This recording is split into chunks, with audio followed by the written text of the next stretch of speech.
All right, hello. Welcome to Fail Portrayal Internet. I was gonna yell, but then I was like, I don't want to yell. I could shout, "Who the hell do you think I am?" But I still have that chest thing going on. Hi, how's Trix?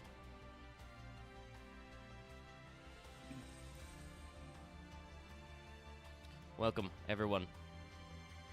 Welcome to Loth is too busy eating a kangaroo burger to say anything. Yeah? Well, I'm saying hello over and over again. Hello, everyone. It's a pleasure to meet you. Thanks for joining us here. Yeah. We're going to talk about Centurion today. It's going to round out our Valiant Smashers set. We delay this one a little bit for some stuff, because it's fun. And also, I was going to say yesterday, that's incorrect. Last week, we were looking at being a little lean in the team. We're still kind of lean in the team because it's just Loth right now. But hypothetically, it should be possible for more people to join us. Mm-hmm. Like, they exist. Dallas is real. Vesper is real. Hell, Robin's real right now. I don't think he's going to stop playing Dawn Trail, but he exists.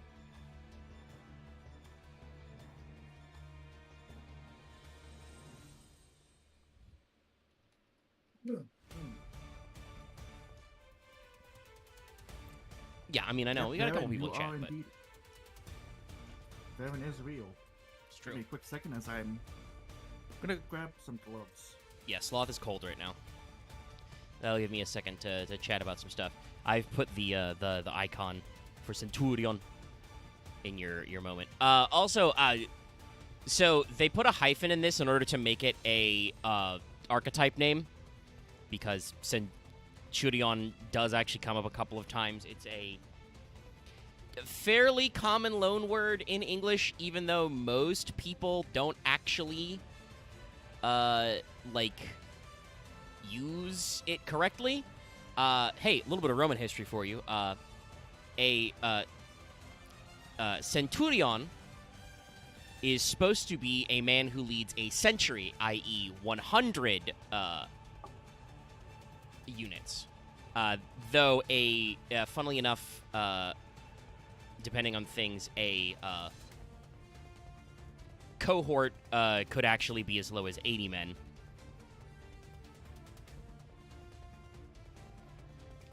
What does this have to do with the actual Centurion playstyle? Nothing, because it's a name that is written in katakana, so you pronounce it Centurion. So we're just gonna say Centurion. I might say Centurion with extra emphasis, just cuz, but that's the name of the archetype. Funnily enough, for some ungodly reason, this actually has a lore already. I guess we liked it a lot. But this is another one of those weird ones, though we do have a little bit of concept art for a couple of these. But this is a case where we get a lot of really weird, like, lore for stuff that hasn't come up in the game and may not. But the Centurions are from the Centuria Empire, where they have a magical MacGuffin. It's a meteorite. But they're threatened by an evil organization known as Shade. We don't know who those guys are, but they exist. So they mine magic ore, and they turn it into giant robots. They blot out the sun and fight in the shade. I get it. Yes. But aesthetically, you're going to see this a lot. Our robots here are kind of split up into basically 3 levels. Because this is a synchro archetype. Spoiler. We'll talk about, the truth in a second. But they have a small robot, which has been compared by the wiki to Sakura Wars. You have small robot, which is called Golem, according to the EX book. Magical Cavalry Golem. You have the Knight, and then you have the Squire. And then when all three are combined, they become the Big Chungus. Aesthetically, the large combined synchro, robots are fairly feminine. So the wiki compares them to Darling in the Franxx, which I think is correct. It's a little bit like TTGL, except that I don't actually think any of the mechs have gazongas in Tengen Toppa Gurren Lagann. So I think the only, actual, hey, what if the robots were giant women I can think of is Darling in the Franxx. There's probably some more obscure, styles that they're in. Pose-wise and aesthetics, though, just because I have to say this, otherwise... Well, I'll say it, but Axe isn't here, so he'll say it again when I get back here anyway. Aesthetically, there are also comparisons to Gunbuster, because that's, I think, where Gynax did the Gynax pose with the crossed arms first. The robots don't look anything like Gunbuster. Gunbuster's from, 80s? 70s? When was the first one? Sorry, I don't know why my computer's... Where's the original Gunbuster published? 89. 88 to 89, okay. We have none of the mech boys here to discuss this. I know! But I cannot force them to appear! Especially if not even online anymore. So, yeah, I guess you'll just get a sub-quality product. I don't know why I'm guilt-tripped. That's not going to magically do it. Although my Discord connection does seem to be a little titchy. My ping's not changing, but it's, flickering between green and red a lot. I don't know what's going on, but I'm seeing the buffer circle, so I don't know. I guess... Oh, yeah, no, it's bad. My YouTube is red. What the fuck? Yeah. Not my YouTube, I've my been stuck in OBS. the buffer circle on YouTube for a little while. Yeah, where there's no juice. Where'd my juice go? They drank all your juice. Yeah, I know YouTube. I don't know why you're not throughputting more internet. It's fucking 8 o'clock at night. Nobody's here. Oh, there we go. It is hot. Sorry about that if you were seeing buffering. I don't know what's going on. My internet is... Well, maybe not even my internet, but my shit, it's not... There's not enough juice. OBS does look a little weirdly doubled up, but I can't really do anything about that.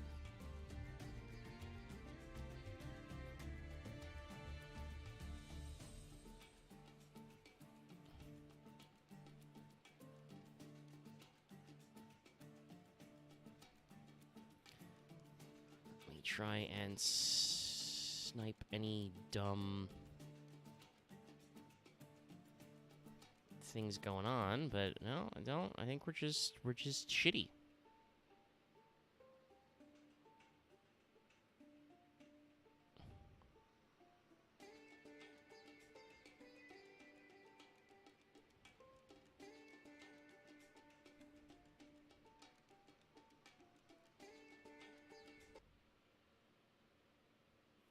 Here, let me just... Whoa, who the fuck? What the... Who the fuck? Oh, Steam. I closed Steam, and Steam... this is the thing I don't... I like Steam. There's the thing I don't like about Steam. I can't tell Steam to fuck off. If I close Steam, Steam automatically reopens, and I'm like, no, I want you to fucking go away. You have, 9 processes of web helper. I want you to stop helping the web. Go away. All right, okay. Chrome, are you okay? I closed my Chrome tab, but all my Chrome processes are still open. Hold on. Okay, we're going to close every single thing of Chrome.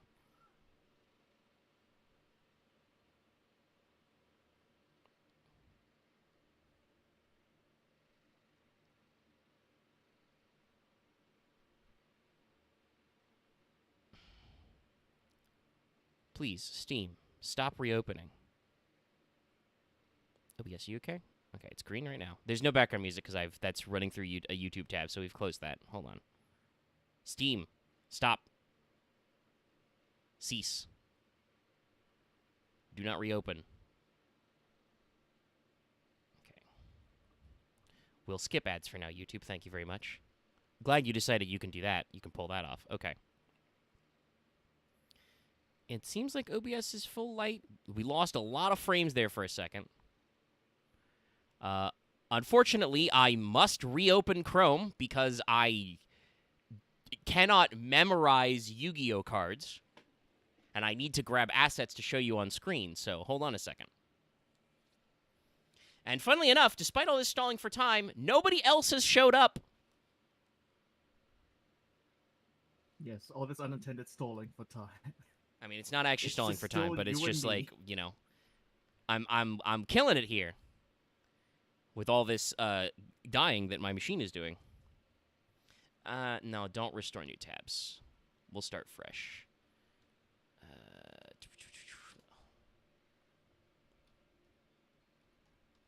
There is some specific lore to the individual cards, but I will reopen that at a later date.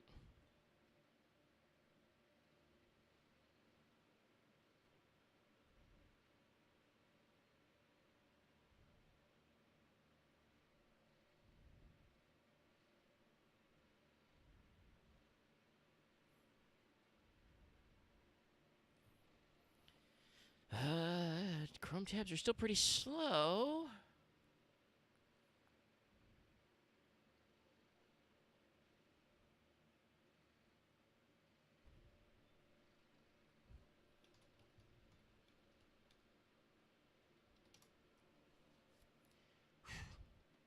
And also, of course, it's like 1,000,000 degrees in here, too.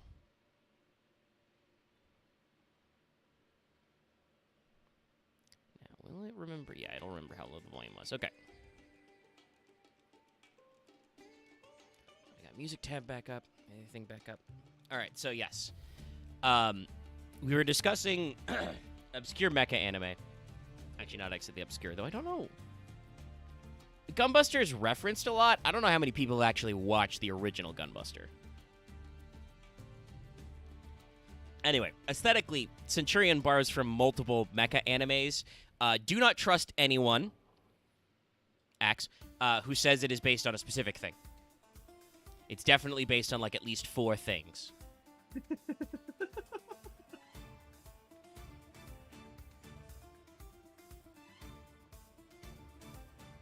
I mean, I stolen a little. I'm pretty sure explicitly Axe has said, oh, it's Gunbuster. And I'm like, it's not just Gunbuster.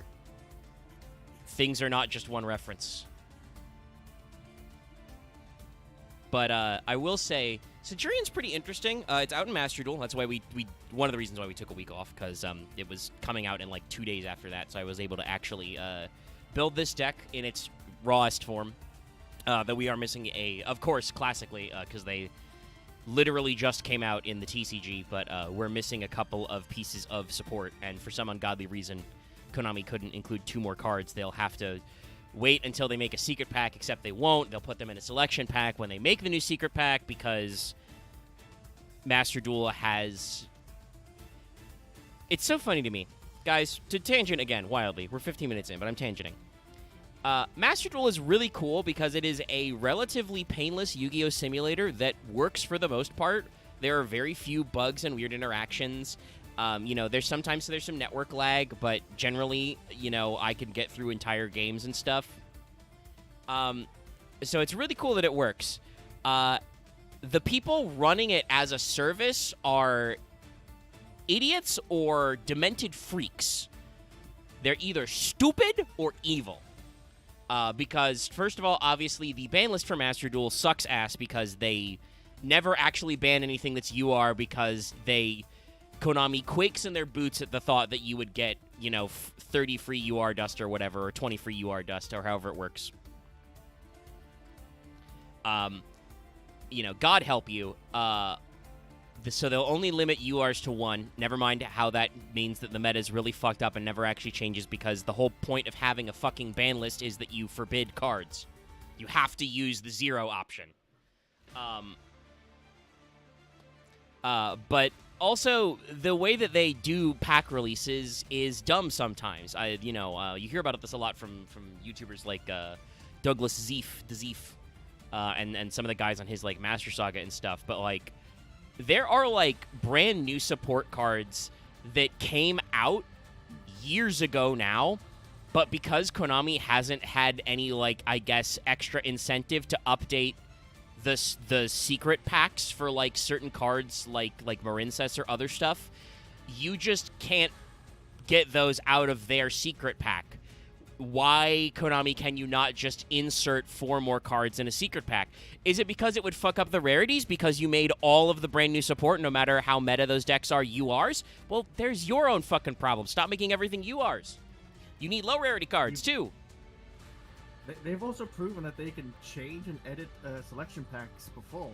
They updated the Sky Striker. And yeah, they've updated Sky Matchmaker Striker several times. I think Outlet has been updated for the alt art. Like, they will put new cards in old packs. It's just that they don't do it universally, and it's dumb. They take forever. What were we? There was something on Master Saga where they were like, oh, there's still not a secret pack for this. What deck was it? It's something we talked about in the deck build pack, like, that's like a year old now, and it's still not a secret pack. I don't remember, but they did one for it's like, it's crazy. They don't change the format enough with ban lists, and I hate how slow they are with event duels because you need a million gems and dust to do anything.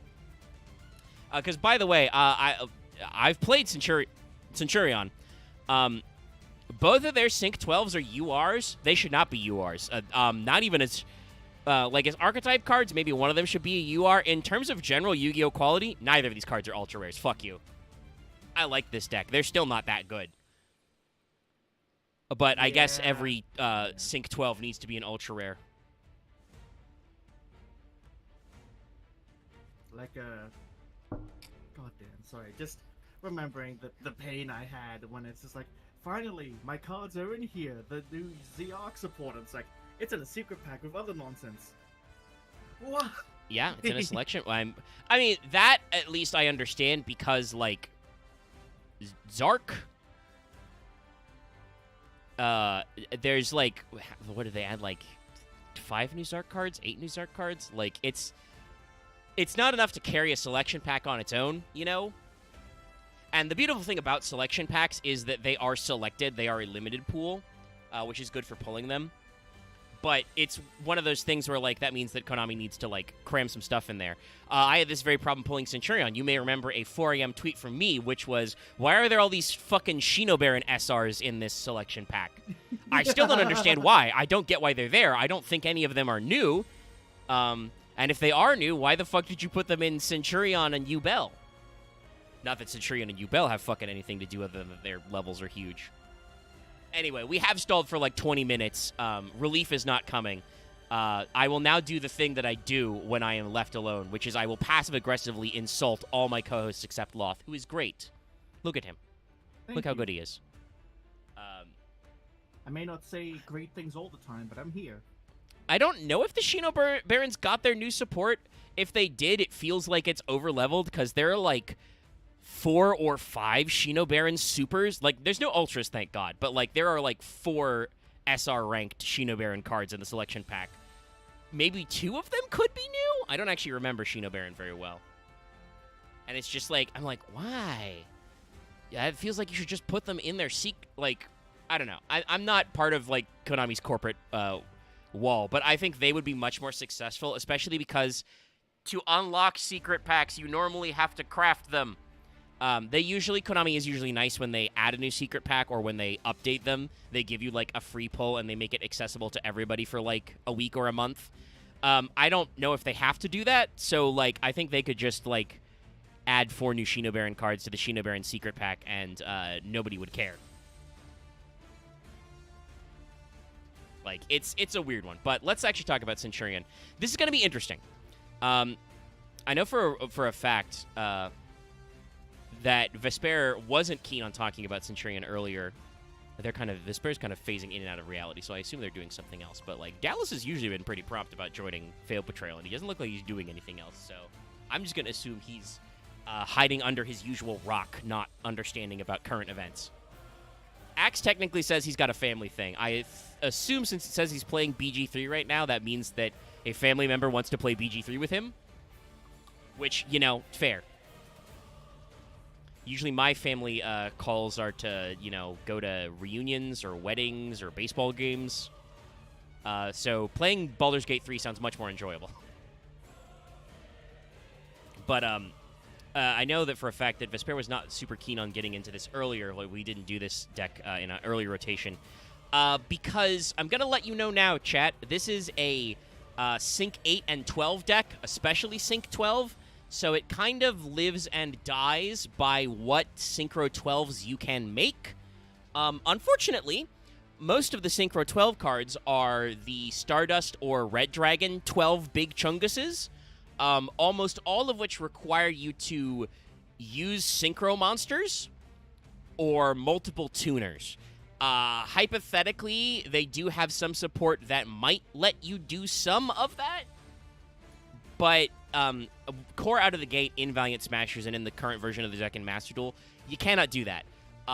What you can do is make Crimson Dragon, who actually we should probably pull up, because I don't think he was out when we did our big 5Ds episode, which was like 5 hours. Let me pull up the Crimson Dragon card real quick. Because to put in perspective here, Crimson Dragon, there he is. That's him. It's him, the actual Crimson Dragon.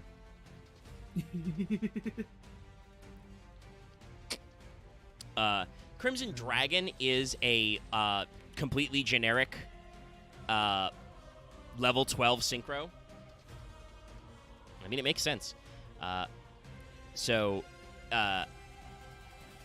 He is generic 12, so he can be made with any 1-tuner and 1+ non-tuner monsters, which means he is natively easily summonable in Centurion. We haven't explained how, but you'll get it in a second. If this card is special, you can add a spell trap. Oh, it's 0/0, by the way. You're not supposed to actually use this monster for anything other than its effect. You can add a spell trap that mentions Crimson Dragon. You don't care about that. Crimson Dragon is a quick effect. Target one level 7 or higher Synchro monster on your field except Crimson Dragon. Return Crimson Dragon to your extra deck. Summon a Dragon Synchro monster from your extra deck with the same level as the targeted monster. This is treated as a Synchro summon. You can only use this effect of Crimson Dragon once per turn.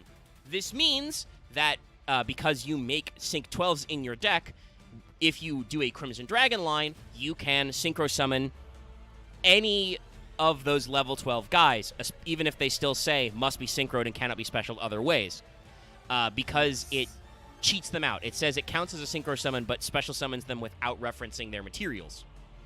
I've seen this guy in many a Synchro deck. Yes, I fucking love this guy. No, I mean it's because you can target any level of Synchro and cheat out a different Dragon Synchro monster on a quick effect.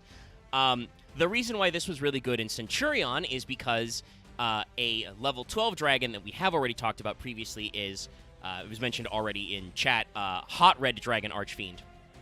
King Calamity, I think is his full name. That guy is like a level 12 4K Synchro, but he says that when he's Synchro summoned, your opponent can't activate effects for the rest of that turn. Now, what that's supposed to do in RDA decks is that's supposed to be you climb into him and then you OTK because your opponent can't respond. What happens in Centurion, because the other thing they do is they have the ability to Synchro summon on your opponent's turn. So what they would do is they would make Crimson Dragon and then use its quick effect on your opponent's turn to float into Hot Red, and then your opponent is floodgated, basically. They're locked out, and then you can OTK, because the other thing that Centurion does natively is makes very big bunglers. So for those who are familiar, this is essentially just the Raid Raptors going into DDD Kali Yuga. This is just a Synchro version of that. Yes, this is the Synchro version of using the Raid Raptors and their one... Rank up? Yeah, their one rank up magic to cheat out Kali Yuga and just lock out your opponent on their turn. Also, to make another Tengen Toppa Gurren Lagann joke, this is basically just the Centurions going into Super Tengen Toppa Gurren Lagann, if you want to make a joke about that. We do summon a very big guy. Because he is made of pure energy. It's true. This is the Spiral Power, is the Crimson Dragon. Now, in the OCG and in Master Duel preemptively, also said Master Duel, very Canadian or Wisconsinite there for a second. Master Duel. It's no, you're Palico. Yeah, it's the Calamity Lock. It's gone. That's banned. King Calamity got banned last month in Master Duel and has been banned for several months in the OCG. It is not banned in the TCG, but that's because TCG players are smoking Fiendsmith Snake Eyes crack. They're on that, we're on that, Light Fiend Double Eagle pack. We're reversing time with Snake Eyes Zaza or whatever. And literally making Crimson Dragon on your opponent's turn would somehow not fucking stop them. Centurion is sadly not a good deck, even though I don't think the TCG has actually banned King Calamity yet. Because Snake Eye is just too fucking good and only getting better. Which is a terrible shame because they showed off the Azamina cards, which are like the fusion version of the... they were called... they're officially translated as White Forest. I think White Woods would have been better for the alliteration, but I understand. White Forest. So now they've got, like, their Synchro package and their Fusion package, the Azaminas. And I'm like, damn, that looks real sick. I can't wait to run, because they involve a lot of illusions and spellcasters. I really want to get in that stuff, because I really like illusion decks. But for pure Snake Eye, it's fucking crazy. It's cracked. So with Hot Red banned, with King Calamity banned, the Centurions have a very limited pool. They're, like I said before, they're basically limited by what good Synchro 12s Konami prints. And honestly, other than, like, Quasar Turbo OTKs, there's not that many good Sync 12s. They also do have 8-axis, which is pretty good as well. Though admittedly in the TCG, they banned Savage. And one thing they cannot do, natively anyway, this deck, the math is designed because it's 4, 8, 12. They cannot go into 10s. Konami designed this deck to not be compatible with Barone. Which I think is better, especially since in the TCG they just fucking sent Barone to jail anyway. But definitely hurts the deck's, like, meta viability. So let's actually talk some Centurion, because we had to discuss the Calamity lock. I appreciate that, honestly. As someone who has seen still so many fucking Soul Souls going into, here's the guy who does damage to you, Emperor. Fuck you, and I'm like, oh god, yeah. Sword Soul is aesthetically, I think Sword Soul is cool, and it's a real easy deck to get into. It's just so much like branded decks. I can't believe they haven't done anything to actually stop people from playing it in Master Duel. Like, Sword Soul has existed for almost all of Master Duel's history, and I'm so fucking tired of seeing that combo. It hurts my soul every time. Oh, hey, look, it's Moye. Oh, hey, look, it's Taya. Are you going to make the 10? Are you going to make Barone? Cool, great. Let's actually talk about some ladies. Here's our first one. We're going to talk about her first because this is the first Chuna revealed in the archetype, and thus is a really important part of it, which is also good because her name is Centurion Primera. Primera as in, first. She is a cute anime girl.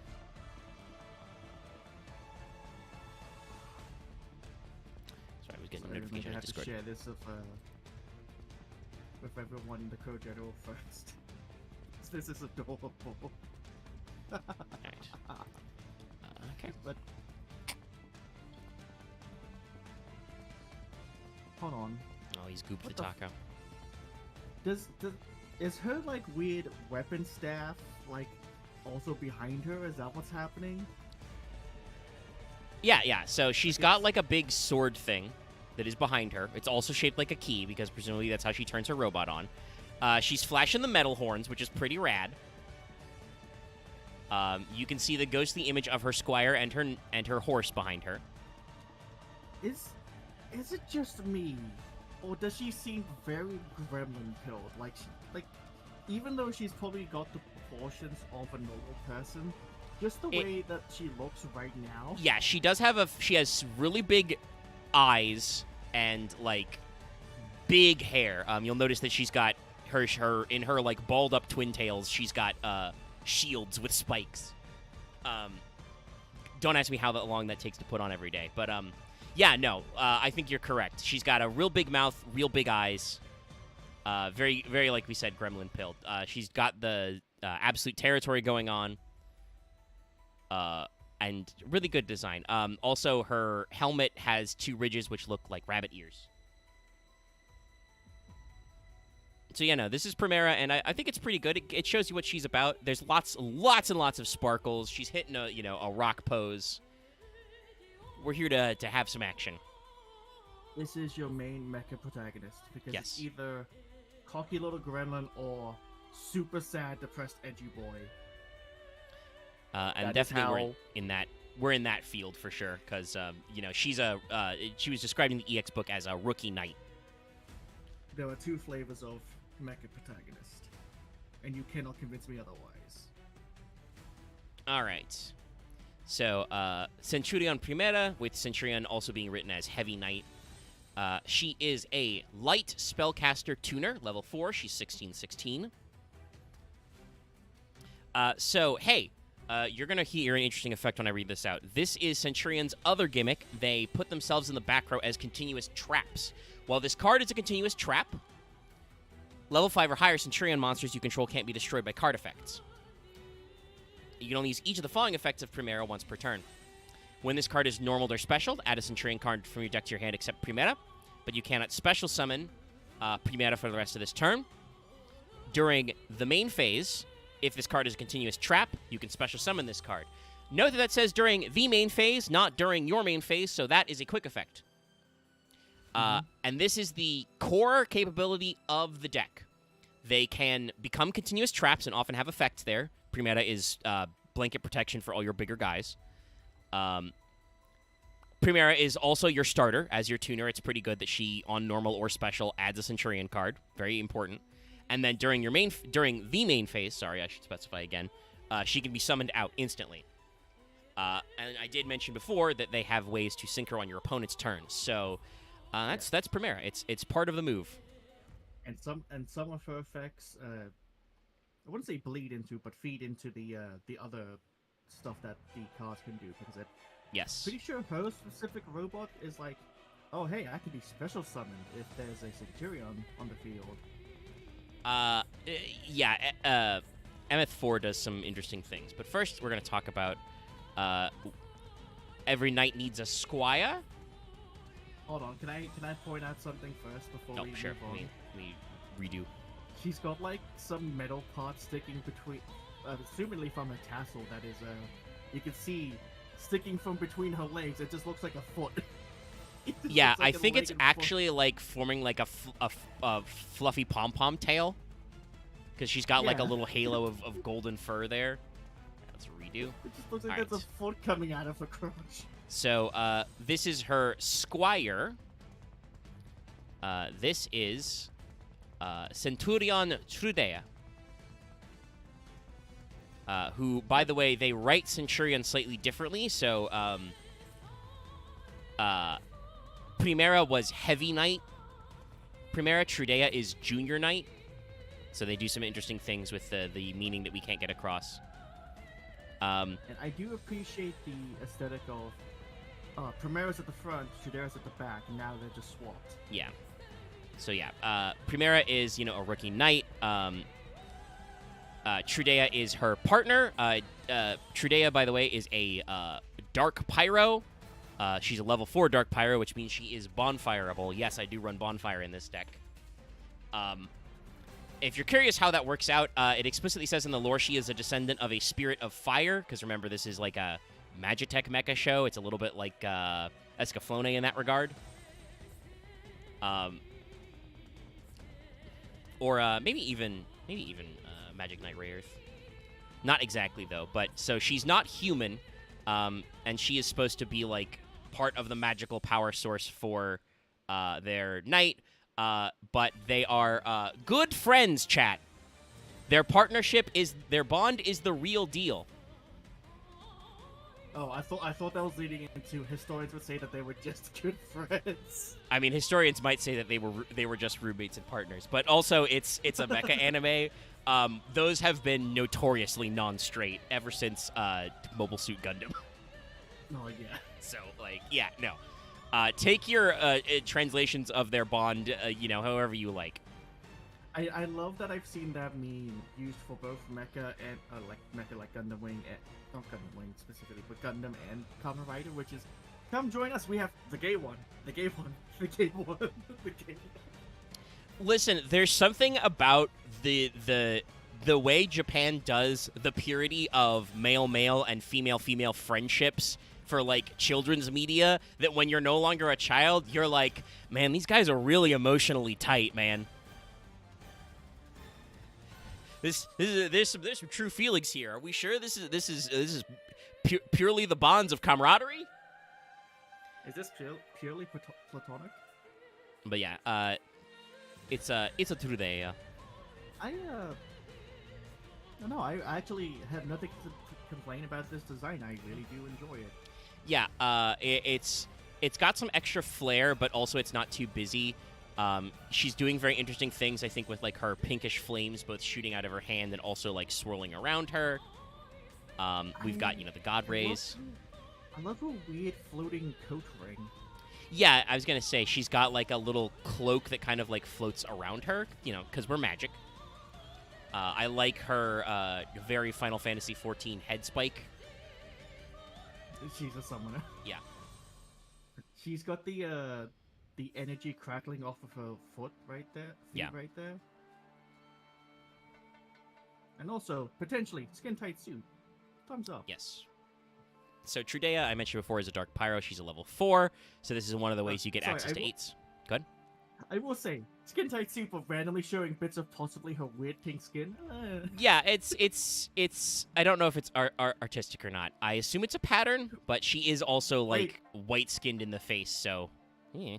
She's magical. I don't know, man. Wait, why does your skin-tight suit also have like parts exposed to show your armpits? Don't ask questions. Their bond is the real deal.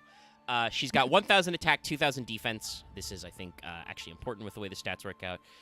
Trudea says, during your main phase, you can place this card you control in one Centurion monster from your hand or deck, except Trudea in your spell trap zone, but you can't special summon Trudea for the rest of this turn. During the main phase, if this card's a continuous trap, you can summon it and increase its level by 4. You can use each effect once per turn. So Trudea, which was part of the original wave, basically, if you normal Trudea, or if you special her out some other way, you can activate her effect to load 2 cards in your back row. You can't summon Trudea the same turn you put her in the back row, that way, anyway. But you can then use that on your opponent's turn to load up with a Primera, and remember, Primera is a tuner, and Trudea can become level 8 when she summons herself with her effect. But she has no other effect while she's a continuous trap. So there's a lot of fun stuff going on there. And then the next one we have is their golem, the golemu, the small robot, who's not that small, but is a little small. So this is Centurion MF4. It is written as Heavy Cavalry Emmet Zexu 4. Megan can probably understand why I'm like slightly sighing hearing Emmet. Yeah, I know. It is spelled that way in the OCG, but they made it MF. Oh, look at the fucking painted rabbit on the shoulder pad. Oh, don't worry, that'll come back. That's important. But yeah, so this is Primera's golem. You can see the pink fire everywhere. Presumably Trudea is like sitting inside its little furnace zone down there, powering everything. Yeah. No, she does have her hands forward, so her hands are on the controls.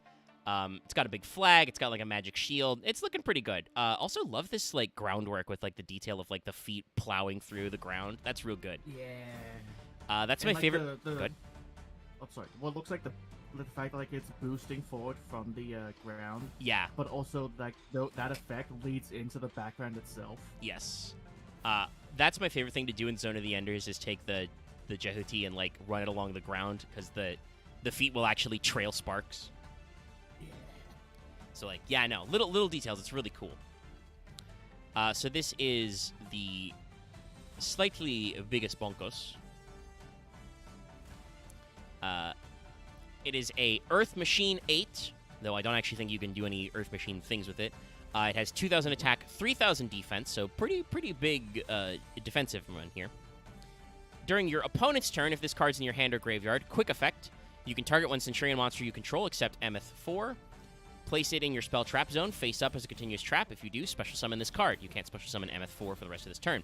During your main phase, if this is a continuous trap, you can special summon it. You can only use each effect once per turn. So, yes, MF4 tags out on your opponent's turn if you have extra guys out there.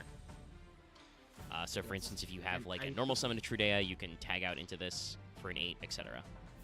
And from memory, Primera has a thing to special summon herself from trap, right?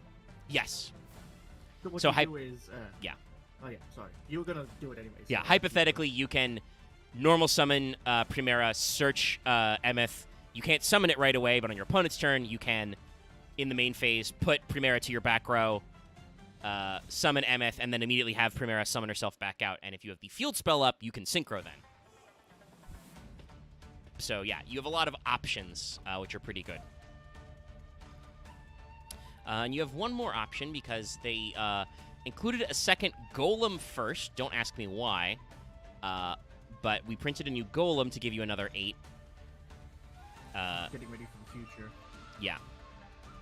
Well, I think it's because they wanted to do the synchro form of this because, as I said before, this archetype really lives and dies by its sync 12s. Yeah. But this one is already out in Master Duel because it was pretty clean follow-up. So this is Centurion Gargoyle 2, or Centurion Gargoyle Zwei. Also note that they use the character here, so Centurion in the OCG in this case means Dragon Cavalry Gargoyle 2. And okay, blown up, you can clearly see the woman inside of it. Yeah, there's a person in it. Beforehand, I couldn't see shit. Yeah, it's hard to tell in a distance, but yeah. So this is clearly like a like special flying. We've still got the sparks and stuff, but we got like shooting stars, the beautiful night sky, big dragony claws. The twinkling. Yes. But yeah, so we got some interesting stuff going on. Kept the same fucking flag. Because it's got that flag coming out with the blue flag. Yeah. Yeah. Letting you know that they work for Centuria. So, Gargoyle 2 is a Dark Dragon level 8. Sorry, We're really all over the point this place. out once again for all those weird people in chat. And in the Yu-Gi-Oh! Design department. Once again, exposed armpits. Well, you need to be able to move your arms. I know, I've just been on the internet too much. Don't worry, we'll get to see this person up close. The pilot, I believe, has been described as one of the most gender of all time. Oh no! Gargoyle 2 is, like I said, a Dark Dragon level 8, otherwise identical to Emmet 4. It's another 2K, 3K. Gargoyle 2 says you can send a face-up Centurion monster, Centurion card, you control to the graveyard. Special summon this card from your hand. You can't special summon Gargoyle 2 for the rest of this turn. If this card's sent to the graveyard as synchro material, add it back to your hand. During the main phase, if it's a continuous trap, special summon this card, reduce its level by 4. You can only use the effects of Gargoyle 2 once per turn.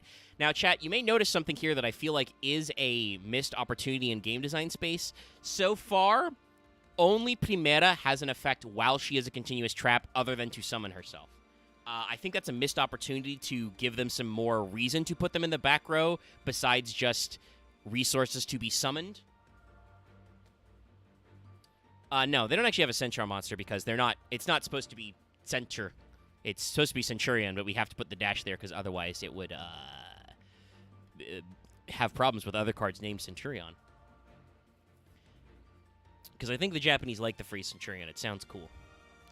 But Gargoyle 2 here is still a interesting place because remember this card was added later.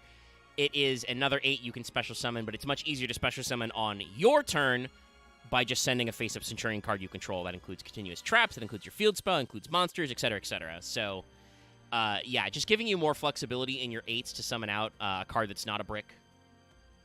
Well, you never know. They might add more, but yeah. I think it's a good addition, but it definitely, like I said, I'm feeling that, you know, they have this whole point to count them as continuous traps. And we don't do a lot with that. It feels like they tested out Snake Eyes and said, yes, so we've done continuous spells. Let's have things become continuous traps. Yes, but unlike Snake Eye, Centurion doesn't make your opponent's monsters become continuous traps. That would probably actually do something. Yeah. That is one thing I will say that, as you can see probably before we've even gotten into the extra deck, like I said... Ow. Sorry, I tried to say hold on, but that was mid as the sneeze wound up. Oh, ooh, my shoulders. Oh, we didn't like that. Okay. Sorry, hold on. Got the snuffles all of a sudden. Yeah, you could tech in Uriah. That's a very funny option you could do. Sadly, I don't think they count as continuous traps in your graveyard, so I don't think that works out with his stat line. But you'll notice we haven't gotten into their extra deck, but saying like how they kind of like live and die by what generic 8s and 12s you have access to. You should notice, chat, this deck does not have a lot of form of interaction with your opponent. That's another really problematic part of it. I've been testing this deck and played against it. I've actually had a hard time like doing some solo mode dailies in Master Duel because the solo mode decks I usually play are like the anime ones because usually they're fairly low power. When you don't have any way to get rid of super annoying field spells, you can lose in this game because your opponent can like summon Chaos Phantasm or whatever, or, you know, they can set up a giant ballpark lock, and guess what? This deck doesn't do jack shit about that. You do not have a pop in this deck. You do not have, you have a negate, but you need to spend for it.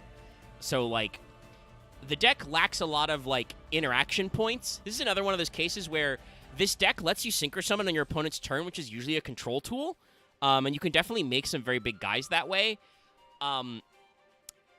We don't actually have a lot of control options. I think Konami was a little cautious with designing the synchros, knowing that you would be able to synchro on your opponent's turn. So they don't have, like, an Omni-Negate that way.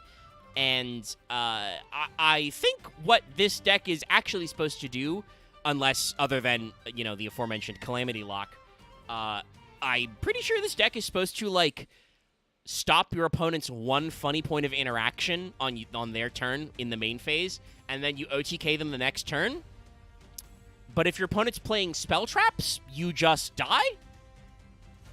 I don't know. We're about to get into the synchro, so you're going to see. But like I said, we've run through their original wave, you know, currently out in Master Duel main deck, and I feel like this is another case where they built a deck build pack where the mechanic of this deck is super niche, right? This is a deck that's designed to synchro into 12s. That's very rare. Like I said, a majority of the Synchro 12s that are already in the game are, you know, Stardust or Red Dragon variants, which require very specific circumstances. They have ways to Synchro Summon on your opponent's turn, which is not unheard of, but is usually not this high level. They have a lot of this very interesting way to, like, put themselves as continuous traps. So a lot of their cards facilitate that gameplay style, and that means they don't have a lot of the cards that do normal Yu-Gi-Oh! Deck things. Primera's great because she is a searcher. You know, Trudea can get guys out, but they lack some extra additional juice. But it's time, chat, to talk about, you know, the Darling and the Franxx comparison. This is Centurion Legatia.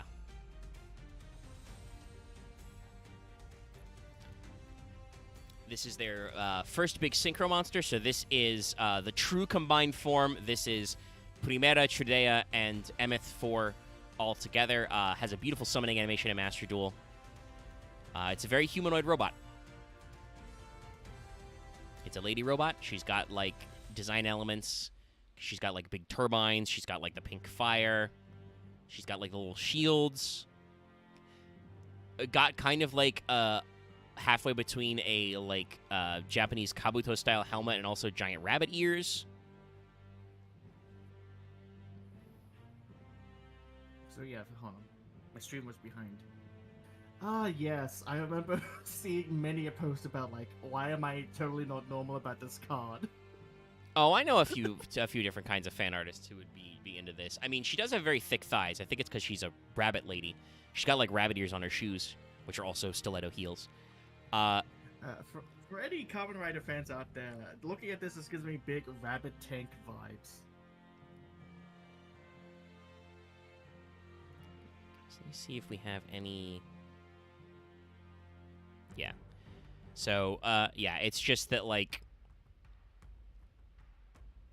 Wild Rabbit of the West. That's very funny. But yeah, it's a case where, you know, this is their super high level. I do kind of agree, like, the wiki's like, this looks kind of like Sterelitzia from Darling in the Franxx. It does have a similar color scheme, being primarily white with, like, the pink or red. I kind of feel like Franxx didn't leave a super deep impact on, you know, the fandom as compared to some other of Trigger's works, but the mech designs were very unique. So, Legatia, which is just, you know, Legate, but, you know, feminine. Also, in this case, Centurion means Knight Emperor. Is a light machine, level 12 synchro, 3,500 attack, 2k defense, 1 tuner, 1 around on tuner monster, so this is a completely generic 12. It says your monsters with 2,000 or less attack can't be destroyed by battle, which is basically your entire non-synchro lineup. Intentionally designed that way. You can only use the following effects of Legatia once per turn. If this card is special summoned, draw a card, then destroy one. Then you can destroy the monster your opponent controls with the highest attack. Your choice of tide. This is not targeting. During the end phase, you can place a non-synchro Centurion from your hand or graveyard into your spell and trap zone as a continuous trap. Note that Legatia does not summon itself out if it is placed, which means that you can hypothetically block yourself off. I mean, you wouldn't want to, but there are cards that are put one of your guys in the back row. If you put a synchro in the back row, you can't get it back. Yeah. Nothing you can do about that one. So another case where I think that they probably need a generic card that is just summon a guy in your back row out.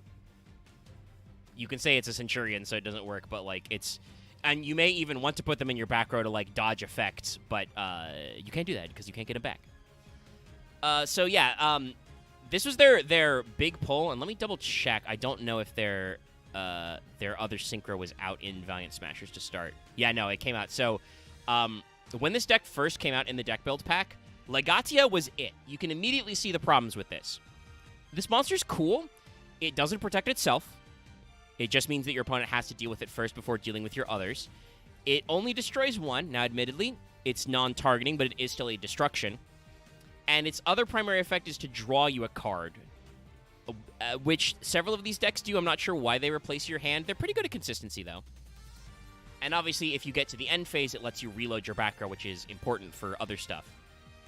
So it's a decent card, and, you know, obviously is probably one of your primary closers. I do like to make it either going second or on my opponent's turn to interrupt their plays. But, you know, draw one, pop one for a big Sync 12 that's, you know, only 3,500 and has no protection. Not the greatest in the world. It's okay.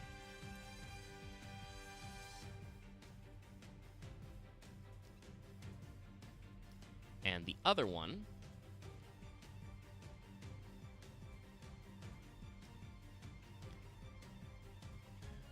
though, is our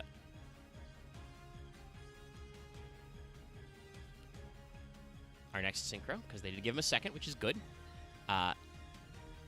Centurion Auxilia. Auxilia is references a non-Roman citizen who serves in the Roman army. Oh, it's just a little high up there. Let me scooch her down so the text isn't overlapping. It's still Knight Emperor Auxilia. I don't know if it was intentional, but the wiki does note that Legatia and the original Centurion archetype was released in the year of the rabbit. Auxilia came out in the year of the dragon by the Chinese zodiac. I don't actually know if Konami planned it that way, but it is a fun fact. And I won't pull it up because it's not really worth it, but technically this art is slightly censored. In the OCG, Auxilia's bazongas are 1 cup size bigger. That is all. Yeah, I was gonna mention, why does this thing have tits? Well, it's because it's, you know, a character we haven't met yet, Gargoyle 2, and a third character we haven't even seen, who's not a card yet, fused together. So, it's a lady. I forgot this was the... Yeah, this is the synchro. One. Oh, So, you know what I mean. Yeah, it's the combined form. So, yeah, that's why it's feminine. I love this design. This is a fucking Dragoon Glam, except we've got twin swords like a Viper. I love that, the fire is, her ponytail. So, it looks pretty cool. Yeah, it was like yellow fire, but also gives like just energy, electrical vibes as well. Yeah, I hope that if they reveal this character's Squire, it's a Thunder type. That would be funny, I think. With blue hair. Well, the regular form has blue hair. The other one would be lightning. So this Centurion Auxilia is a Dark Dragon Synchro level 12. I don't know if they decided to go this route because this means that technically you can use Crimson Dragon to tag from Legatia into Auxilia. Not that you would want to, because that doesn't do anything. Auxilia is definitely, like, they realize that this deck needs to be able to go first. So it's a level 12 Dark Dragon Synchro. It's only 3k, 3k. Honestly, its stats are pretty low for a fucking Sync 12. But again, it's a deck that makes Sync 12, so there's that. Face-up cards in your spell and trap zone can't be destroyed by card effects, so it protects your back row. Protects your back row from being popped. You only use each effect once per turn. If this card's special summoned, add a Centurion card from your deck to your hand. During the end phase, place a non-synchro Centurion that is banished during your graveyard into your zone, so it lets you recover your banished guys, and it searches on summon. So, like I said, I'm pretty sure this is meant to be their going first play. Again, kind of underwhelming. Doesn't actually win you the game of Yu-Gi-Oh! Like I said, this deck's primary strategy I found is to interrupt your opponent's plays with some stuff, or maybe blind go second, and then, OTK them by summoning several very large guys. It's a good tech piece, but like I said, being a Sync 12 is kind of underwhelming.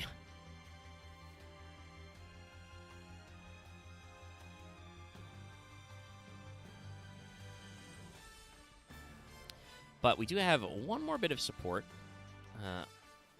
One more monster, I should say, that is not in Master Duel yet, for some ungodly reason. But let me see if I can get art of them.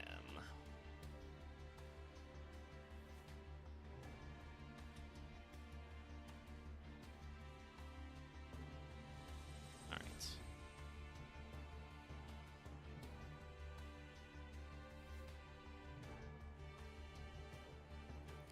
Alright, so our next card, like I said, released in the TCG and OCG recently, is Centurion Atri.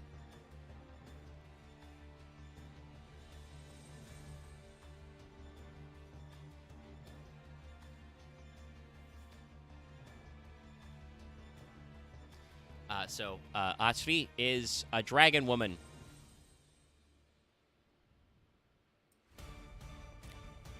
Loth may need to speed up his stream.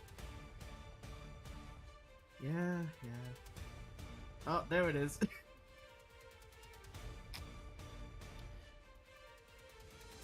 But yeah, no. I think it's a pretty normal character design. She's got a spear, kind of like Primera. The spear is also the flag. Yeah. Let's fucking go. We've got kind of like, the moonlight and stuff. Good costume design. Got like little dragon wings, horns, tail with some fire. So did you say this was the concept art? No, this is it. This is her. Oh. I mean, technically this is a blow up of the art, but it's not in Master Duel, so we do have concept art for Gargoyle. I think we can pull up in a second. But yeah, this is Atri. Yeah. We worked our way through the monsters for the most part. Welcome to This Is Just Over at Home.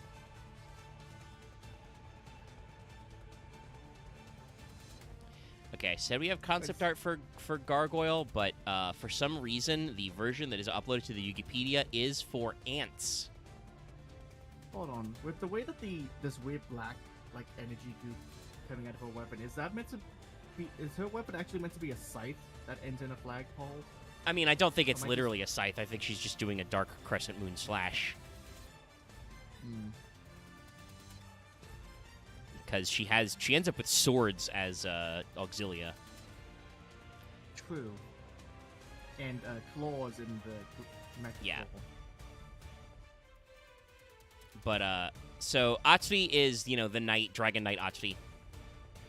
Centurion Atori.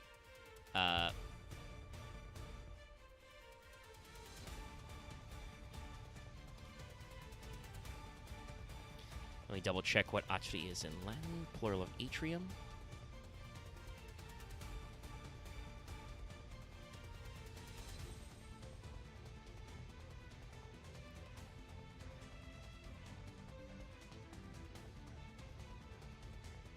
Yeah, I don't think that actually means anything. I don't know, can't find a context, but Atri is another tuner. She's a dark dragon tuner 4, so kind of like, setting up the line with the other one in the other way. 1800 attack, 1400 defense, so still sub 2k for Legatia's effect, but bigger, than some others. She does say if this card you control would be used as synchro material, you can treat it as a non-tuner. So she is a tuner, but she can also be used as non-tuner if you want to set up for like an 8 or something. You can use the following effects once per turn if this card's normally specialed, and you have both an Emblema and a Centurion card in your graveyard. You can draw 1, but you can't special summon Achi for the rest of this turn. Once again, don't know what this deck is. I like it, but I don't know why this deck is obsessed with draw 1. They've got like multiple add a card or draw 1 card effect. They do have some discards, which are important, but I would much rather do something to my opponent than just keep adding cards that don't do anything. But during your main phase, if this card's a continuous trap, you can summon it. So, can't wait for Konami to find some really dumb way to add this and the other 2 Centurion cards to Master Duel out at Super Mega Ultra Rare. But it is important to get a second in-archetype tuner, because primarily, I will say, from play, that is the one thing that can limit you. If you cannot get to a Primera, you're kind of boned because you only have 1 tuner in the deck, and you don't really, lock yourself, except from the extra deck, but it's very hard to set up your strategy with generic tuners. If there's some really good 4 tuners in there, you can probably set up some lines, but yeah, it's a little awkward. Also, like I said, this is the resolution the wiki has for the gargoyle concept art, so yeah, no, it's not very helpful. It's literally for ants. It's a fucking postage stamp.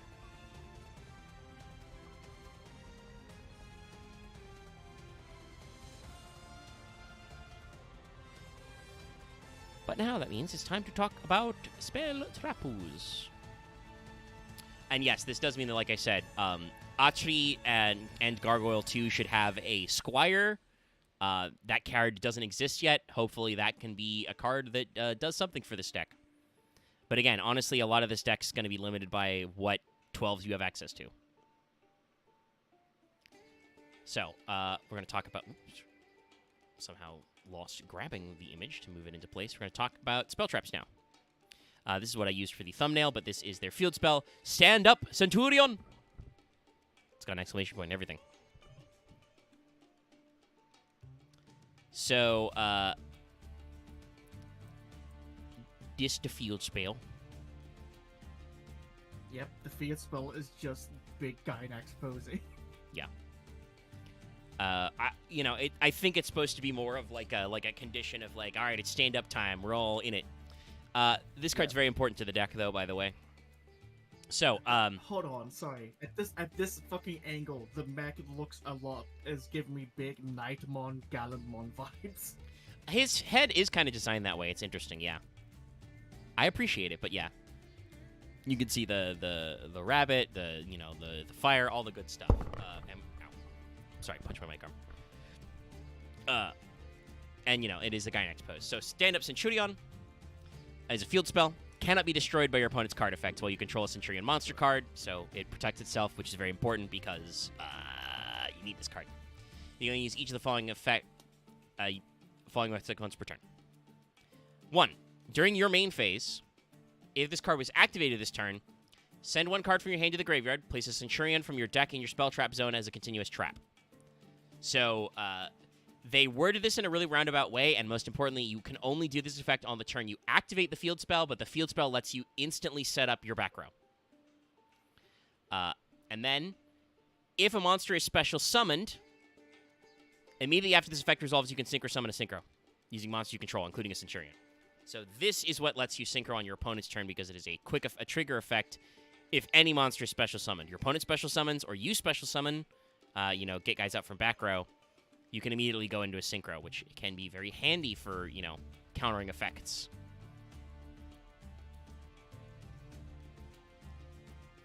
So, all in all, a very important card. Yep. Doing the guy next Gunbuster pose.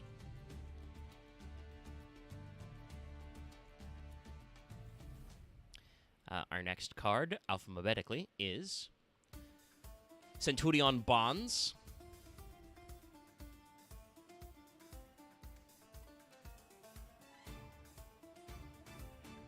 Also, Faith of Centurion.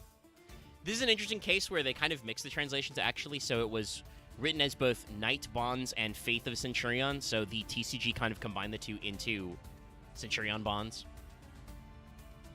In this action shot, you can see some of that purple shit, which is apparently must be the forces of Shade, coming at Primera, but she's Angie, so she's going to fight them. While apparently her robot's getting his ass kicked. Good, like, dynamic posing and shading and stuff, though. My robot can no longer fight, but I still can. Yeah, it's pretty good. So, Centurion Bonds is a quick play spell card. Most of their spell cards are quick plays, other than the field spell. Bonds just simply says, place a Centurion monster from your hand or graveyard in your spell trap zone as a continuous trap. This is very important. If a Centurion Synchro monster summoned to your special summon to your field while this card's in your graveyard, you can banish this card, target a Centurion monster in your field, placing your spell trap zone as a continuous trap. You can use each effect once per turn. So unless, by the way, I want to say this, they have one more Emblema card that came out. Unless that one is get a Centurion that's in your back row as a continuous trap out, that's a card this deck really needs to have. Like, they say stuff like, oh, if a Synchro monster special summoned to your field. So if it's Synchro summoned, because you don't give me a way to special summon them back from graveyard or to get them out of my spell trap zone. Think about it. I mean, technically there is a way, but that's a really shitty use of one of their trap cards.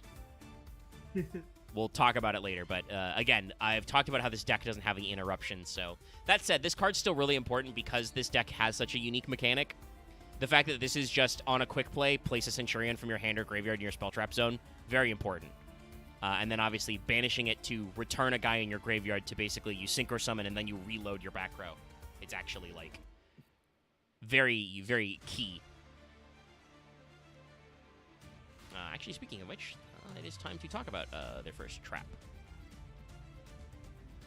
Oh, actually, these Shade guys are looking pretty cool. We get to see what the baddies are like. This is the normal trap Centurion Phalanx. You can see the Centurion logo on the back of the mech and on the flag here. You can see Primera's hair from the back, but we're using a shield against, you know, a googly Orochi type guy.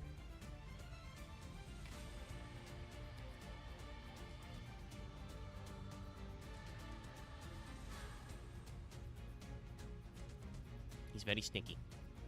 This is slightly off center. Hold on. Scoot you back. Actually, keeps getting off. It does buffer slightly, so you may need to keep hitting live. Yeah, no. I like...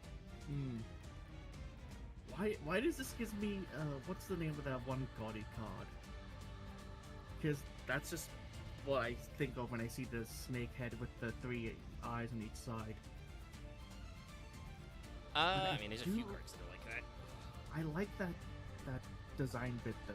Just the snake head with the 3 eyes on each side. Yeah, and you know they're glowing. Yeah, it's real neato. Give us the shade, people, guys.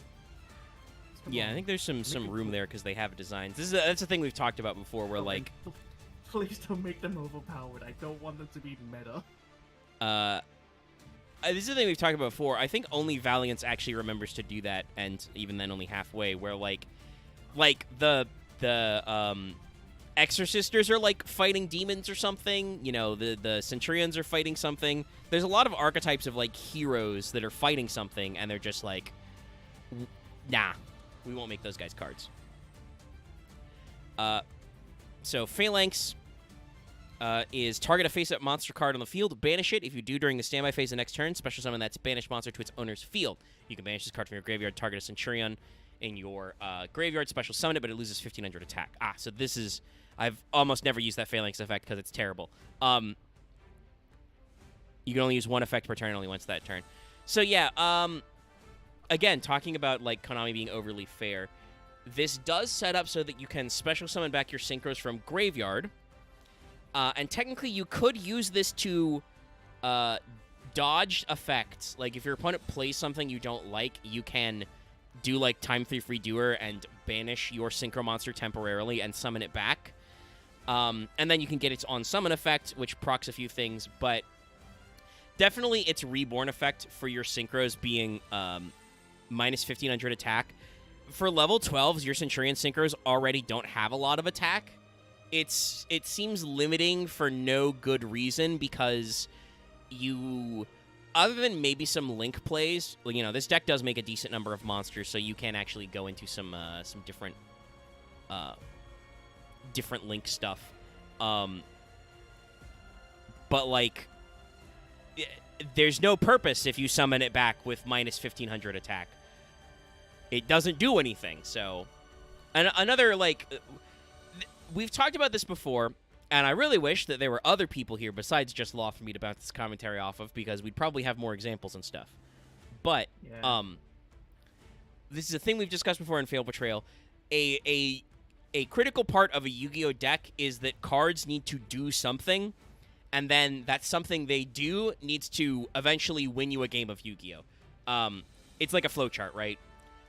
There are a lot of decks that just, like, spin their wheels forever, but don't accomplish anything. They don't make any monsters that do anything. They don't, like, search any powerful spell traps. Centurion isn't quite that. Their cards do stuff. I don't think they're great at clinching games. But some of their cards, like Phalanx, I think, have a problem where some of their effects are just spinning your wheels for no purpose. There's no reason to summon back one of your Synchro Monsters in your graveyard, other than if you haven't used Legatia's effect already, you get to destroy one card and draw one card. Why do I care about drawing a card? You know?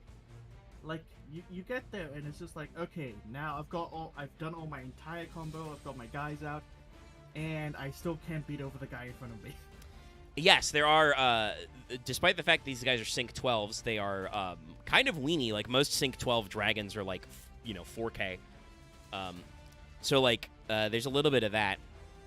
And it's definitely just, like, a case where, like I said, I think this archetype lacks teeth. I think Konami was a little conservative in designing the in-archetype synchros because they knew that, like, I don't remember exactly when they released Crimson Dragon, but I think they would have known that they were planning that for an anniversary season, and thus they were technically giving this deck access to every single, like, 5Ds themed Dragon Synchro 12 anyway.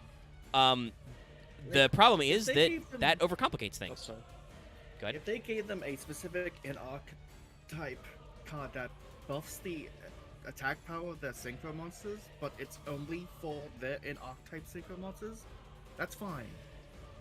Yeah, I think that would be a good card to include as well. Stop giving tools for generic soup decks, because that just doesn't... I mean, like, obviously, I think Konami is smart in making cards that technically have generic extra deck access because, your extra deck's 15 cards. This deck has 2 synchros. Even if you run 3 copies, you need, 8 more cards. So, and printing, a whole full suite. Sorry, it's fine if, like, they run other Synchro Monsters, but specifically cards that buff up Centurion. Oh, no, yeah. I think this deck is really weird because I think it's an OTK deck that has, like, no attack modulation. Like, yes. Konami is trying to pitch you this deck as a control deck. I play Labyrinth. I know what control decks are like. You need, like, 4 more kinds of interaction than just, I can do 1 Synchro Summon on my opponent's turn. And pop 1 card. Like... Yeah, just even when you do the Synchro Summon on your opponent's turn, you gotta go into a card that's not part of your archetype to accomplish some nonsense. Yeah. I'm not advocating for great, like, super busted in archetype cards. I'm just saying it feels like the design was already contemplating you using, like, it feels like Centurion is just part as an engine you use to put into another synchro. And it's not, like, terrible as, like, a way to just turbo out 12s, but like I said, the problem is that almost all of the level 12 synchro monsters that already exist. There are a couple that aren't. I haven't crafted it in Master Duel because it's also a fucking UR, but there is the Despia synchro, Despia Luluwith is like actually I think a pretty good generic 12. I've seen that thrown in decks now, but yeah, to some things getting behind. It does it does some different stuff. It's an interesting tech piece, but like most of them are like Quasar or Blazar, you know, the various red dragons, Majestic and stuff like that, or the level 12 like TG synchros, which all require like multiple tuners or a tuner synchro monster or a tuner and a synchro monster. Like that's something that I think correctly Centurion doesn't do. Centurion doesn't go into those cards normally because it is meant to go straight to level 12 synchros. Two things, Omega. One, yeah. You saying Quasar Blazer made me think of that fucking bit from Dodgeball. Blazer. Taser. But secondly, like I've cooked together a deck on EDO Pro of Centurion White Forest. Yeah. Or Wicked Forest, however it's pronounced or translated. Decent, it runs decently well, but like again, it does feel like Centurion is not the complete deck. It's meant to just be thrown into another archetype. And I will say that like you can run some of the chaos stuff in here because like Trudea is a dark, Primera is a light tuner. Atri, when she comes out, is going to be a dark tuner. So, like, that whole Chaos Synchro thing they've got going on, you can kind of make that work.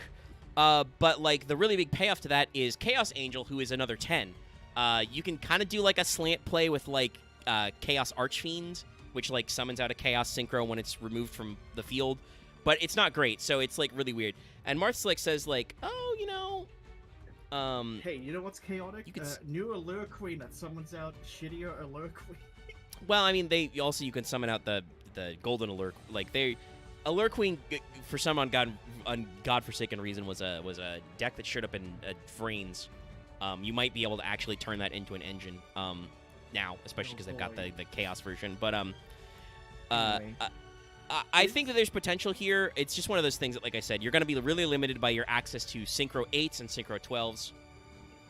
I mean, there are a few ways to synchro with your opponent's monster. I don't actually think that's that good because the levels in Centurion are very tight, and I wouldn't want to turn them into just Synchro Super Poly, especially because there's already a million Super Poly targets anyway. So counting on my opponent to be running 4s and 8s is probably not worth it. You need a deck similar to Albaz that's synchrocentric, but like you know. Like I said, what I think we're only partway through the spell traps. We've got like 4 or 5 more. But what I think this deck needs is one, they need a quick play spell card, which is just summon a Centurion monster that is a continuous trap to your field. It needs to be a hard once, probably, but it also needs to not be in the main phase only, probably, because, one, that would give you flexible play in the battle phase if something happens to fuck up your plays. And also, like I said, hypothetically, this deck could do interesting things with putting its own synchro monsters in the back row, but then you can't get them back unless your opponent removes them or something. Some degree of attack modulation. Yeah, and then probably they need a way to, like, actually swing for game. Like, you can already kind of do that with Crimson Dragon and, like, making one of those 4K Dragon guys, but a lot of those, like, multiple attacks and shit are hard to do. I've got some good emphasis out of the level 8 Synchro Scarlight Archfiend Dragon, Scarlight Red Dragon, because that can pop all special summon monsters and do, like, 500 damage for each. That's a pretty good board clear. But, like, that's what they need. Like, they need a card that, like, blows up the board when summoned or, you know, like...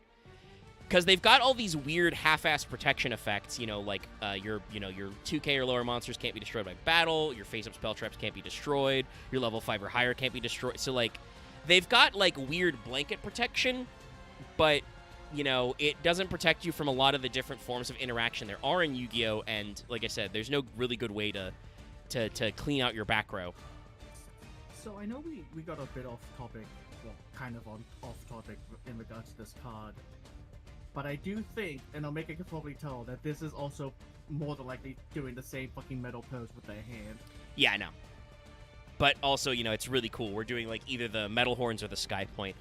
This card, I don't think I said its name, is Centurion True Awakening. This is another card that has, like, two completely separate names in the OCG that are both interesting, so they kind of went for in between. It's either Knight Emperor busting in or Truth Centurion. I think Centurion True Awakening works good.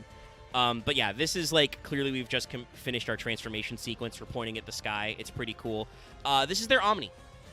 They have a counter trap card. It's an Omni Negate. When a spell or trap card or monster effect is activated, send a face-up monster card from your spell and traps into the graveyard. Negate its activation. If you do destroy, you can only activate True Awakening once per turn. This card is super searchable. You actually have a lot of ways to search cards and draw cards. Yeah. It's probably a reference to Gurren Lagann with the point. Though, like I said, in her card art, P-Matter is doing the Metal Horns, so we're combining the two, pointing at the sky and also doing the Metal Horns, I think. No, clearly it's a Kamen Rider Kabuto reference. And I do want to say that, note that this just says that send a monster card in your spell trap zone. It does not say that is a continuous trap, so this does actually work if your opponent has put some of your Centurions as, like, spells for Snake Eye. So, it's funny. But yeah, and it just says send a face-up monster card from your spell trap zone, so it doesn't even have to be a Centurion. It's just that Centurion is probably how you're going to do it. This is an interesting card, and I like it. And it's, again, talking about control tools, this is a pretty good one. Like I said, this deck does draw a lot. It does search a lot. It's pretty easy to get to True Awakening and have a couple guys in your back row to set up. Literally, both of your synchros in the end phase put a Centurion in your back row. A monster, I should say. So, making your Omni live a lot easier than some other decks, which is pretty good. It's just that,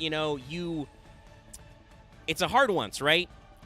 You can't win a game of Yu-Gi-Oh! With one negate in your back pocket and one big synchro monster.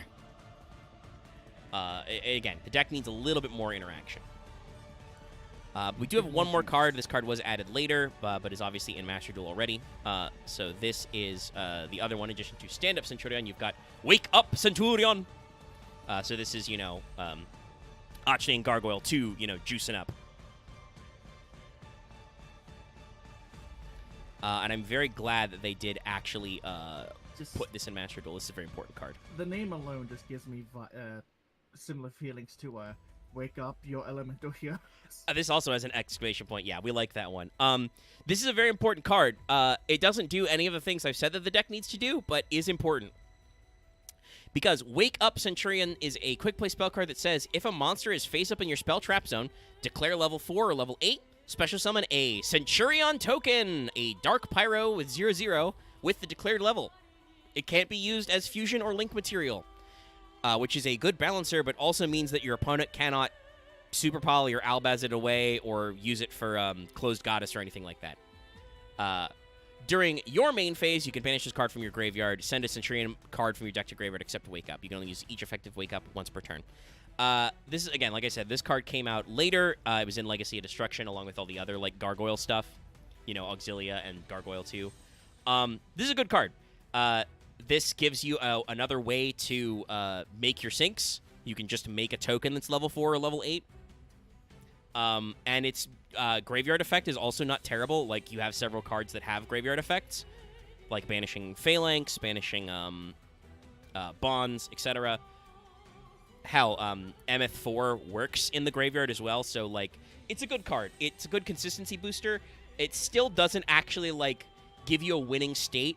But what I will say about Centurion is this deck is hella consistent. You have, like, a lot of 1 card and 1.5 card combos where just, like, you get one of your good cards and one of your extenders, you can cook.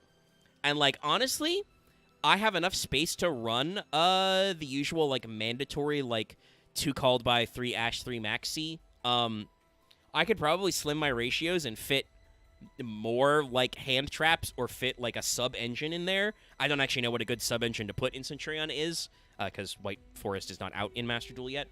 And if also, honestly, I would probably be running that with Chimera for illusion stuff. I might try both ways, though. You have both sets of cards. But it definitely, like, this whole package means that your deck is super consistent. You will almost always be able to make a Sync 8 or Sync 7 or Sync 12. And obviously, like I said, with Crimson Dragon, that gives you a lot of options. There's a lot of really good Sync 8s. I mentioned Scarlight, and lots of other guys in the Red Dragon package. You could make Stardust Dragon, etc. if you want to go that line for like some protection. He's an oldie but a goodie, but you would be shocked about how many times I think Crimson Blader has come up. That level 8 synchro, that's the guy who says that if he destroys a monster by battle, your opponent can't summon normal or special summon level 5 or higher monsters next turn. So that's a real annoying asshole you can make. I mean, you could play Vision Heroes to turn on the Omni, but they don't actually do anything else for the deck. You're not a fusion deck, and none of your other cards besides your Omni Negate, want you to use guys as your back row. I mean, I guess Wake Up Centurion works because it says if a monster card's face up in your spell trap zone, but it's just one of those problems where like it turns on some cards, but after they're there, they're just clogging up space. You really want that space to just put 4 more Centurions in. But we do have a sub theme here. I mentioned it before, but with Atri, but they also have a set of spell cards that are called Emblema. Our first one is called Emblema Oath.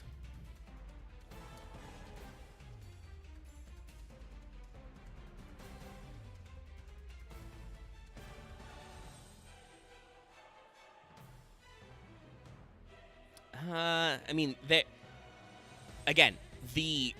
several of their cards just say you have to have a monster card face up in your spell trap zone. So yes, that turns on their spell traps. That doesn't help the deck at all. I guess Inzectors would give you access to some of the like destruction effects and summoning back that you need, but I don't know if the levels line up. So it's just like like I said, I don't know what the optimal micro package is because your monsters don't actually interact with cards in your back row, other than to place Centurions there. But yes, this is Emblema Oath. So I mentioned earlier that the bunny icon was very important.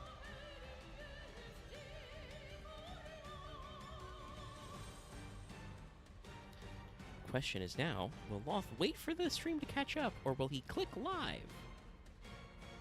No, it's caught up. I'm staring at it. It's adorable.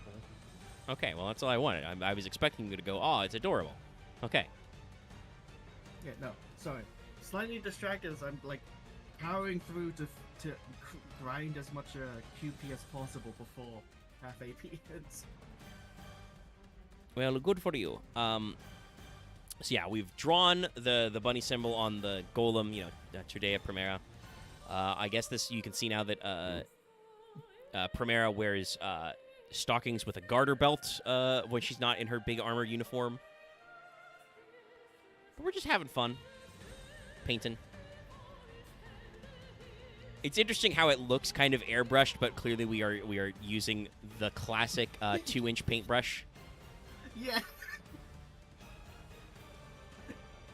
Either they're really good with the paintbrush or... Yeah. But this is a card that is very important also, and it's not searchable other than by Atri, which was also important. This is a quick play spell card that says, activate one of these effects. Either place one Centurion monster from your deck in your spell trap zone as a continuous trap for the rest of this turn while you control that card or any other card with the same original name. You can't special summon from your extra deck except Centurion monsters. So kind of limiting you to your own extra deck cards if you go whole hog with a full starter. Or set a Centurion spell trap directly from your deck. You can activate one Emblema Oath per turn. So, no matter how you slice it, this card is really good. You can set a spell trap directly from your deck, which dodges Ash Blossom. And that can be your field spell. That could be a way to fetch your Omni if you already have everything you need. And also, though, if you need monsters, it's a great way to start your monster combo because it puts them in your back row. And, of course, it is a quick play, so if you don't need it to actually start your combos, you could set it.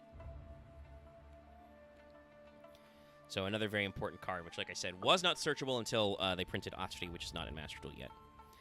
But they also added a second emblem card, and I haven't read this one because it's not in Master Duel, but we're going to see what it does to see if it does anything.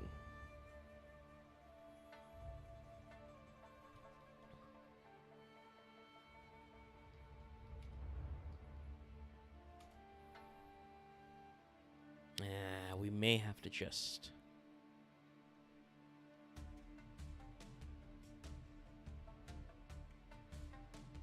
copy-paste it, because nobody appears to have drawn it blown up.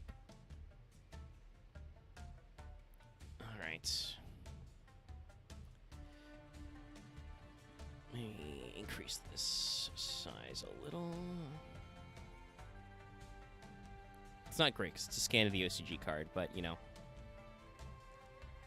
I'm not exactly sure what's going on here, but there's like a yellow energy slash, and then there's some sort of dragon lady. It's probably Atri, but I can't fucking see.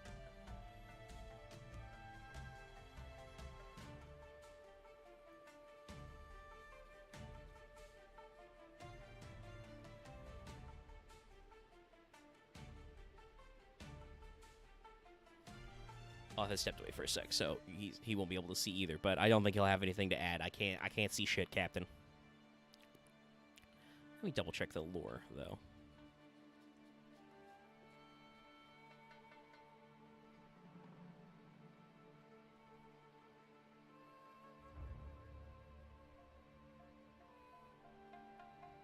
Yeah, no. So I was curious if there was actually lore on Gargoyle 2 and Atri. Yes. So it's interesting the way they've broken this up, but apparently you know, Legatia is in the west side, and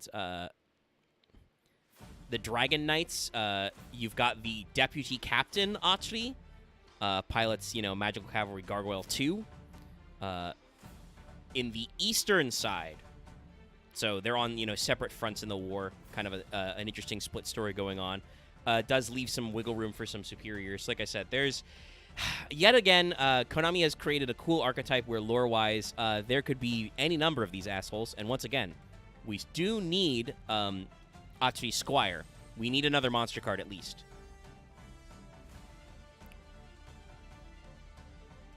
But we've got room for multiple characters in this you know, mecha show, but we don't have them yet. But it is kind of the classic where Atri is like, clearly something's going on with her. Like, she's got a lot of dark and spooky imaging. Yeah, no, it's funny. I didn't fully say it, but I did say that it just does require monsters in your back row. The problem is, like, searching it. It kind of reminds me of while Loth's still away. Kind of reminds me of 9 Pillars of the Yangzing, right? Oh. Or also the Zephyra Omni, because those were like technically generic as well, like with certain effects. So like there were decks that could play like a small package to get into Denglong, into Ding Dong, you know, to search out like 9 Pillars or something for an Omni. Technically, if you could set it up so you can actually search, whatchamacallit, search Centurion True Awakening in those decks, you could play an Omni Negate package. It's probably not that good, but it's funny. What's up, Loth? Oh, for some reason, I think I must have hit something on this keyboard. I turned off my entire sound. I muted my entire computer. Interesting. But no, so I didn't hear what you were saying. But I was just having a conversation with chat. Pretty dope. Yeah, it's cool. I can't quite tell what's happening, but it looks neat. Hopefully, it'll be in Master Duel before too long. What I imagine is happening is, you know how we saw the mech of the dragon one and it had like the claws? This is a shadow beast being ripped up by one of those. That'd be pretty cool, yeah. Happening here. One thing I did mention while you were away is I double-checked the lore. So it says that Legatia is, you know, the wild rabbit of the west, and then Auxilia is the hero of the skies in the eastern front. So they're like 2 separate areas. Atri is supposed to be, I think, the cool elite one, and then, you know, Premier is the rookie. But this is Emblema Salvation. It's another quick play spell card. It says, banish a face-up Centurion monster from your spell trap zone. Target 1 card your opponent controls. Banish it. So it is another form of removal. And it makes sense as it being showing Atri on it because Auxilia lets you place from your banished zone or graveyard. If we get if we get more Centurion cards and synchros, are we gonna have like a north and a south? It's just gonna be some weird. Give me some Four Kings. I'll take it. Kind of yeah, I'll take it. I mean, we got a dragon, we got a rabbit though, which is not, but it is white. Yeah, it's. They say it's a rabbit. It's actually just Biako. I mean, it does have a shield. And then we can get the big final synchro that's just Huang Long. Sorry, hold on. Let me fix that. Huang Long Gaming. If this set card and its owner's control is destroyed or banished by an opponent's activated effect, place 2 Centurion monsters with different names from your hand, deck, graveyard, or banishment and spell trap zone as continuous traps. You can only activate Salvation once per turn. So, again, this is a cool effect, but like I said, it doesn't do anything that I thought it does. It does give you an extra point of interaction because it lets you target and banish one card, so it gets around destruction, but obviously doesn't get around targeting protection.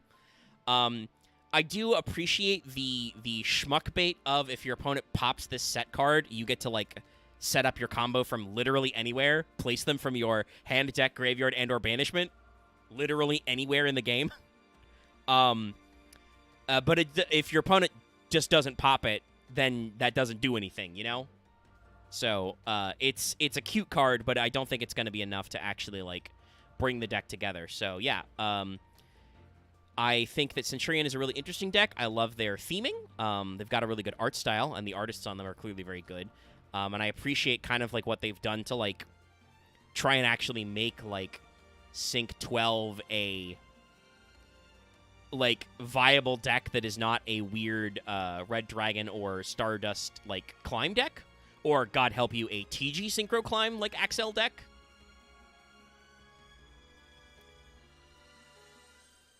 But like, that also unfortunately means that, like I said, they're very limited by the fact that they only have 2 level 12 synchros in archetype, and neither of them is actually quite a game closer.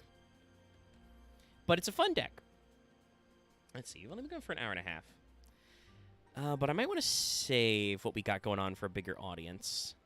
I was going to do a little new cards, possibly PogChamp, with the new TCG exclusive archetype Mimighoul, which people are saying is very fun. I have not read them very closely. They are a flip archetype, but people like them, so it's kind of interesting.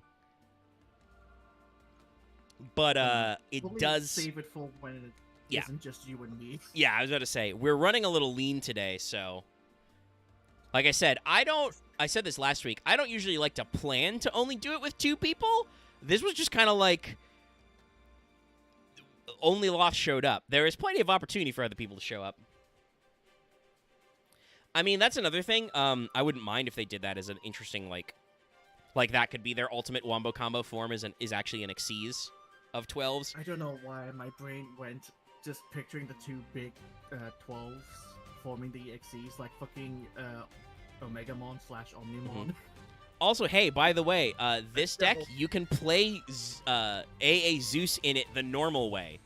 Because Zeus is just 2 12s, so is Typhon. Because that's another thing this deck does really good, is it allows you to make Synchro 8s, or just summon level 8s to make rank 8s. But also, it doesn't have any actual rank 8 support, so there's not a lot of reason to do that.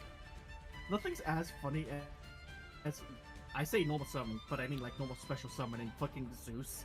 Yeah, you don't do the Xyz attack thing. You're just like, all right, I have 2 12s. I'm gonna overlay. What? Yeah. Summon like, Zeus? What? Huh? No. But yeah, I think we'll leave off the Mimighoul conversation to another time. Let me check in on the Patreon poll. It's been running. We'll see what's up. I think it's Photon Tachyon leading. But it has been a few days. No, my poor Inpachis. I think Inpachi might have a vote, so I don't know for sure, but we'll see. Yay! A vote. I'll take it. I think it had one. Let me double check in. I said fuck you to everything because I could. I'm so salty to myself about missing Missing to Melfi's. Melfi's. Yes, I was correct. That's so cute. Photon Tachyon is in the lead with 5. I think it's actually got one more vote. Oh, and it's final. It ended today. So, yeah, it will be Photon Tachyon with 5 votes. But Haradik, Impachi, and Yosenju each got 1 vote. No, Zed.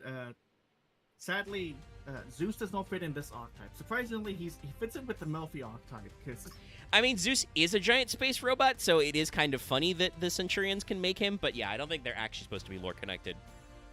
We'll see, the idea though. that you look inside of Zeus and it's just being piloted by a bunch of Melfis running around in uniforms is adorable to me. That is a very funny one, yeah. Let's see. So they talked about Chaos Allure Queen. It's very funny that like there is a lot of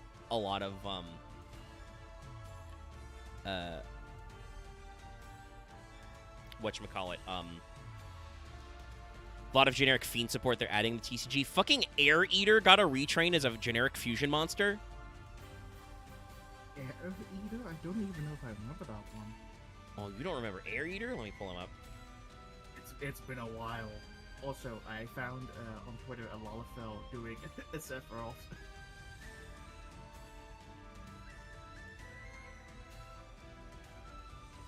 Right. Yeah, only Melfi's pilot Zeus. This is common knowledge. Let's go. So, here, for the people on stream and for Loth, this is Air Eater. Okay, let me hit live. What the f- Yeah, so Air Eater, literally that's his name in Japanese, Air Ita. It feeds on oxygen, suffocating any who stand near.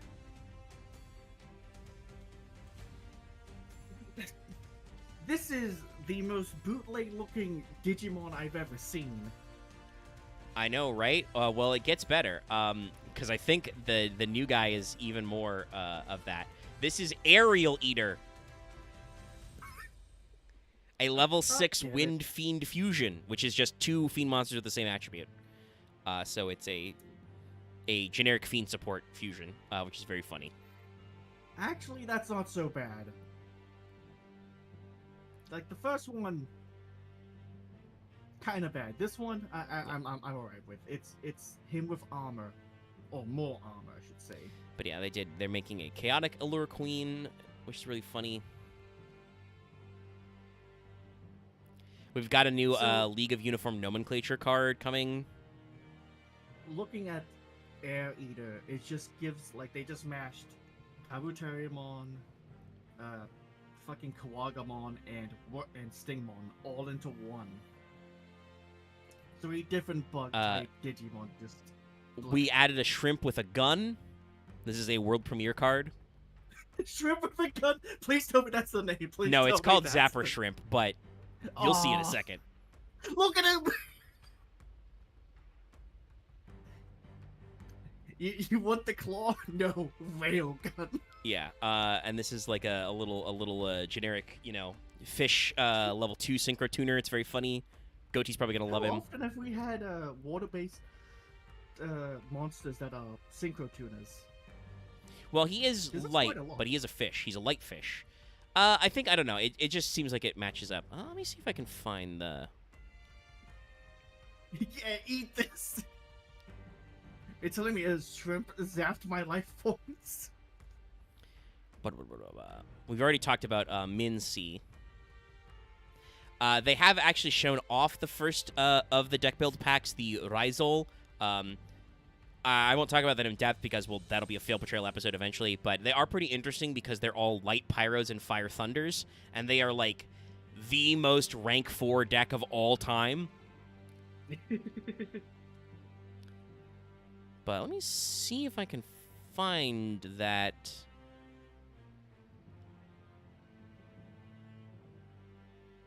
one about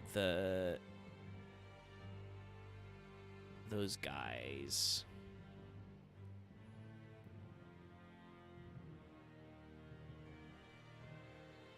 I'm not actually seeing the... I don't know if YG organization's making sure to tag everything correctly.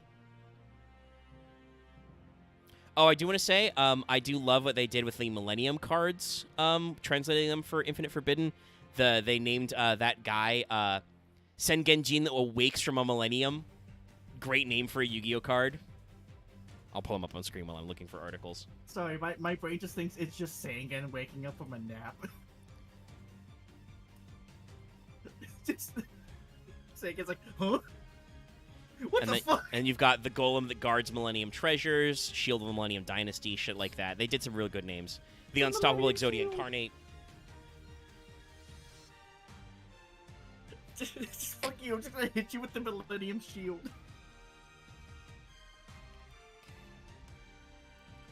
Poor boy, he's been bullied a lot.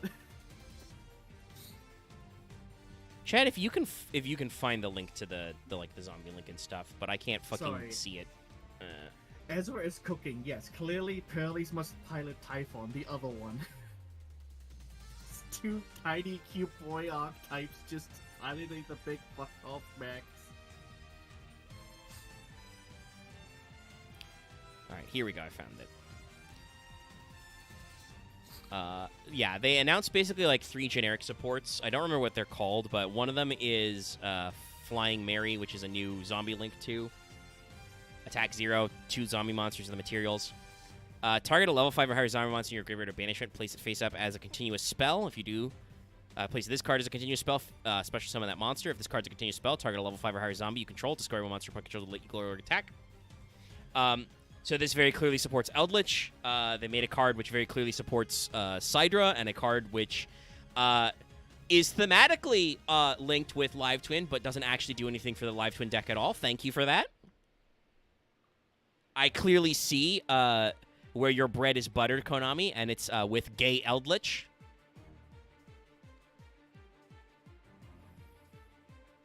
But yeah, they're doing some fun stuff. But like I said, we'll talk about Mimighoul another time when we got a full board. Next week will not be the Photon, though. Yeah, we got 2 episodes. I swear, if Axe is not here for the Photon episode, I'm gonna actually ask you to just drag him into here. I mean, I think he'll want to make it, but that's 2 weeks from now. Hopefully we can run it in. But that means that I need to double check.